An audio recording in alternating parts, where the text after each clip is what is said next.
As a society, we do everything possible to avoid feeling painful emotions. We ignore, push away, numb, deflect, project, anything to avoid the pain. But what happens when emotions don't get processed?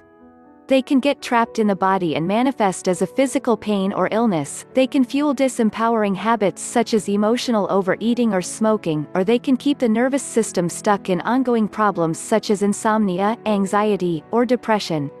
One common emotion that can get trapped in the body is grief. Grief.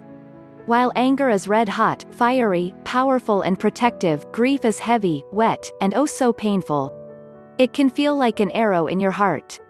Whenever you lose something important in your life, it is natural to suffer grief. You may feel sad, devastated, lonely, lost, empty, weak, helpless, depressed, or even suicidal. All of these are phases of grief.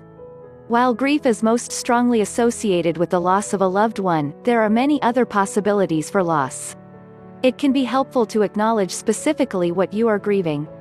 For example, at the end of a relationship, you might not just be grieving the loss of the person in your life, but the loss of your home, your future plans, your financial security, your status as a couple or family, or time with your kids. In the case of a job, it might not just be your livelihood but your purpose, your work community, your status, etc. The individual losses may be big or small, but it helps to name them.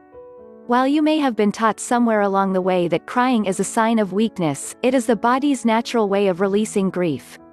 Often in my practice, clients quickly become in touch with sadness and tears spontaneously flow. Many are surprised and some are at first embarrassed, especially men who have been given the message that real men don't cry. After a good cry, however, most everyone experiences a tremendous sense of relief and is surprised at how much the tears help. While anger likes powerful, strong fiery movement, water is grief's natural healer. If tears do not come, water can still be used to soothe sadness. Here are some ideas. 1. Soak in a warm bath, jacuzzi, or float tank. 2. Rest a warm water bottle over your heart or wherever the sadness feels stuck. 3. Drink lots and lots of water to hydrate your body and allow the sadness to flow through. When you are grieving a loss and saying goodbye, it is also good to find healthy closure. Here are some ideas. 1. Write a goodbye letter to all that you have lost, your love, your home, your livelihood, your community, your future plans, etc. 2. Create an altar and/or light a candle to honor what you have lost. 3. If you are on decent terms with someone you are separating from, create a ceremony of closure. My ex-husband and I had a ceremony where we returned our wedding rings to each other and put them in little boxes I had bought for the purpose.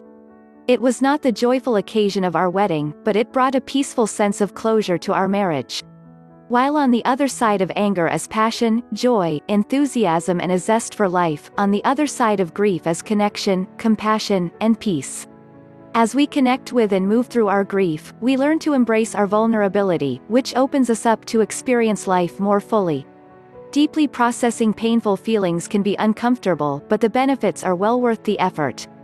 Jennifer Jackson is an EFT emotional freedom techniques practitioner who works with clients to find and clear the emotional roots of issues such as emotional eating, fears and phobias, insomnia, anxiety, and physical pain.